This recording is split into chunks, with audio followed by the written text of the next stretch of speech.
There is a moment in the therapeutic process that Sigmund Freud witnessed over and over again.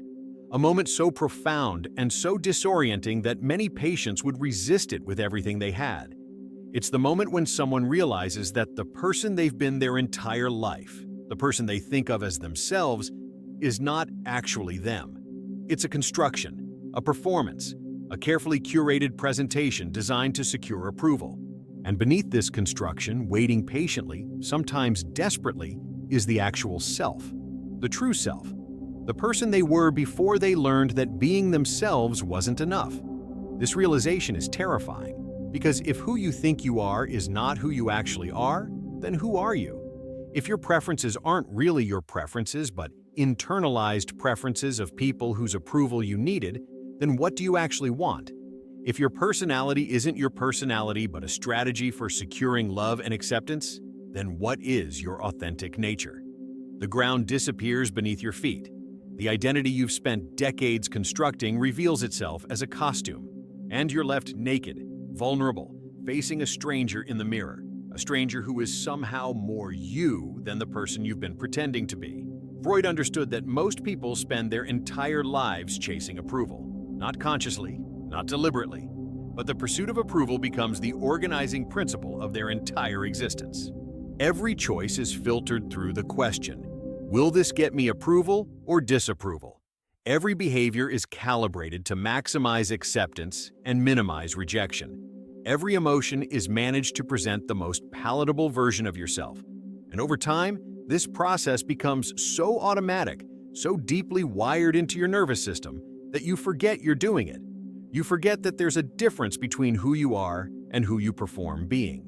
The tragedy is that the approval you work so hard to secure never actually satisfies you. It can't, because the approval is not for you, it's for the performance. People are approving of the carefully managed presentation, not the actual person beneath it. So even when you get the approval, even when people like you and accept you and validate you, there's an emptiness, a hollow feeling, a sense that if they really knew you, they wouldn't approve anymore. A fear that if the mask slipped, if the performance faltered, the approval would evaporate. This creates a terrible bind. You need the approval to feel safe, to feel worthy, to feel like you have a right to exist. But the approval you get doesn't actually make you feel those things because it's not approval of you. It's approval of the performance. So you work harder, you refine the performance, you become more skilled at reading what people want and delivering it. You become more vigilant about managing their impressions. You become more disconnected from yourself in the desperate attempt to secure the approval that will finally make you feel okay.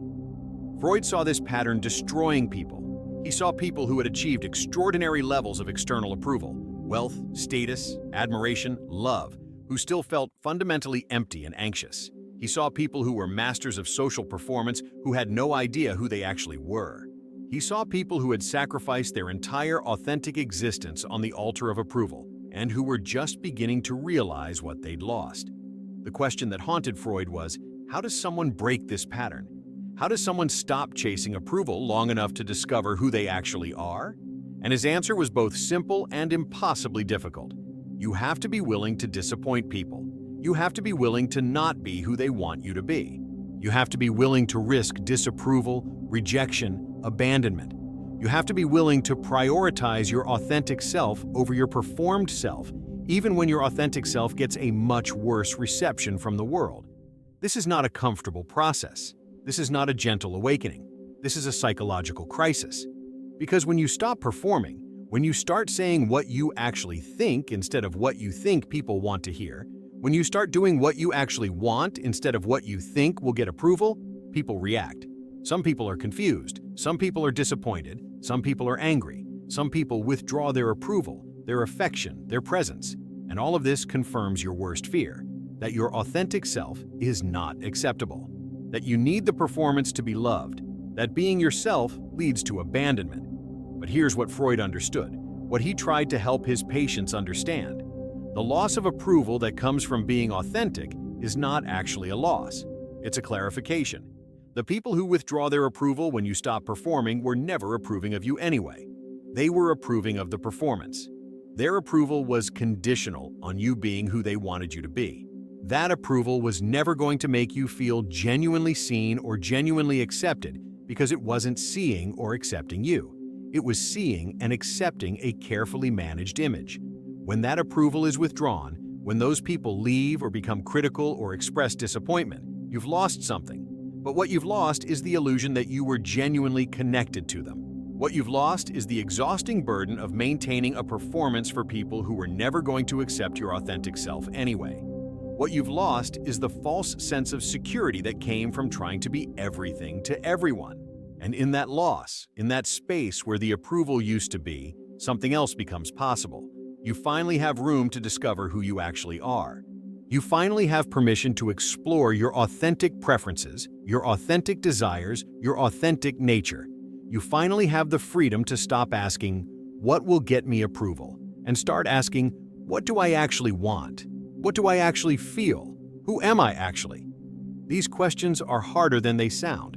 Because when you've spent your entire life performing, when you've spent decades filtering every impulse through the approval mechanism, you've lost touch with your authentic responses. You don't know what you actually want because you've trained yourself to want what you think you should want. You don't know what you actually feel because you've trained yourself to feel what's acceptable. You don't know who you actually are because you've constructed an entire identity around being who others need you to be. Meeting your true self requires a process of excavation. It requires you to strip away the layers of performance and conditioning and see what's underneath. And what's underneath is often surprising, sometimes disturbing, frequently at odds with the image you've been presenting. Your true self might be angrier than your performed self. Your true self might be needier. Your true self might be more ambitious, or more withdrawn, or more sexual, or more creative, or more selfish. Your true self might want things that your performed self would never admit to wanting. Your true self might feel things that your performed self has been suppressing for decades. This is where Freud's work becomes genuinely radical, because he wasn't interested in helping people become better versions of the performed self. He wasn't interested in refining the performance or making it more sustainable. He was interested in helping people contact their authentic nature, even when that authentic nature was messy and complicated and socially unacceptable.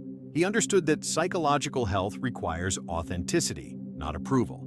He understood that you cannot be well if you don't know who you are. He understood that the performed self, no matter how successful or admired, is a prison. But the transition from performed self to authentic self is brutal, because you have to grieve. You have to grieve the years you spent performing. You have to grieve the relationships that were based on the performance, and that cannot survive your authenticity. You have to grieve the approval you worked so hard to secure, and that you now have to relinquish. You have to grieve the person you thought you were and the life you thought you were building. This grief is not optional. You can't skip it. You can't bypass it with positive thinking or spiritual practice or self-help techniques. You have to feel it. You have to sit with the loss. You have to acknowledge that you sacrificed yourself for approval and that the approval wasn't worth it. You have to accept that you've been living a half-life, a performed life, and that you've missed out on actually living as yourself. And after the grief, if you can stay with the process, if you don't run back to the performance as a way to escape the pain, something remarkable happens. You start to meet yourself, not the performed self, not the socially acceptable self, but the actual self. The self that has preferences and desires and aversions that are genuinely yours. The self that has thoughts and feelings that arise spontaneously rather than being calculated for social effect. The self that can be alone without needing to perform for an imagined audience. The self that can be with others without needing to manage their impressions. This self is often quieter than the performed self. It's less impressive, it's less polished, it's less concerned with being seen in a particular way, but it's real, it's solid, it's yours. And when you start living from this self, when you start making choices based on what you actually want rather than what will get approval, your entire life changes. Your relationships change. Some relationships end because they were based entirely on the performance. But new relationships become possible. Relationships where you're actually seen and known rather than admired and approved of. Relationships where you can be vulnerable and messy and complicated and still be accepted. Relationships where connection is based on genuine resonance rather than managed presentation. Your work changes. You stop pursuing careers or achievements that look impressive and start pursuing work that actually means something to you. You stop trying to prove your worth through accomplishment and start doing things because they're genuinely engaging. You stop performing competence and start actually being competent in areas that matter to you. Your emotional life changes. You stop managing your emotions for social acceptability and start actually feeling them. You stop being nice when you're actually angry. You stop being fine when you're actually struggling. You stop being strong when you actually need support. And in this emotional authenticity, you discover a richness and depth that the performed emotional life could never access. Your sense of self changes. You stop feeling like an imposter or a fraud because you're no longer performing. You stop feeling anxious about being discovered because there's nothing to discover. You're already showing yourself. You stop feeling empty despite external success because your success is now actually yours rather than a performance for others. But here's what Freud would also tell you. This process of meeting your true self doesn't happen once and then you're done. It's ongoing because the pull to perform, the pull to seek approval, the pull to be who others want you to be, this pull is always there. It's wired deep. It's connected to your survival mechanisms. It's part of being human in a social world. The difference is that once you've met your true self, once you've experienced the freedom of authenticity, you can recognize when you're slipping back into performance. You can catch yourself adjusting your behavior for approval. You can notice when you're filtering your thoughts through the question, what will people think? And you can make a choice. You can choose to stay in the performance for strategic reasons, knowing what you're doing. Or you can choose to return to authenticity, accepting whatever consequences come. This is psychological freedom, not freedom from the social world or from other people's responses, but freedom from being enslaved by the need for approval. Freedom to choose authenticity even when it costs you approval. Freedom to prioritize your true self over your performed self. Freedom to live your actual life rather than a life designed to secure validation. Freud understood that this freedom is rare. Most people never achieve it. Most people spend their entire lives chasing approval, refining their performance, managing impressions, and never discovering who they actually are beneath the construction. They die without ever having met themselves. They die having lived someone else's life, having been who others needed them to be, having sacrificed their authentic existence for the conditional approval of people who were never actually seeing them. But the possibility of a different life is always there. The possibility of stopping the chase, the possibility of withdrawing energy from the performance, the possibility of taking the risk of being yourself, the possibility of disappointing people who can only accept your performed self, the possibility of finding people who can accept your authentic self, the possibility of living a life that's actually yours. This is what Freud offered. Not a technique or a practice, but a vision of what becomes possible when you stop chasing approval. Not happiness necessarily, not success necessarily, not ease necessarily, but authenticity, genuineness. The experience of actually being yourself rather than performing a version of yourself designed to secure love and acceptance. And in that authenticity, in that genuineness, you finally meet your true self, not the person others wanted you to be, not the person you thought you should be, but the person you actually are. Complicated and contradictory and imperfect and real. And that meeting, that recognition, that acceptance of yourself as you actually are, that's where real life begins. The question is whether you're willing to stop chasing approval long enough to discover who's underneath the performance, whether you're willing to risk the disapproval and the disappointment and the loss that comes with authenticity, whether you're willing to grieve what you've sacrificed, whether you're willing to meet yourself, really meet yourself, perhaps for the first time. Because until you do, until you stop chasing approval, you'll never know who you actually are. You'll only know the performance. You'll only know the constructed self.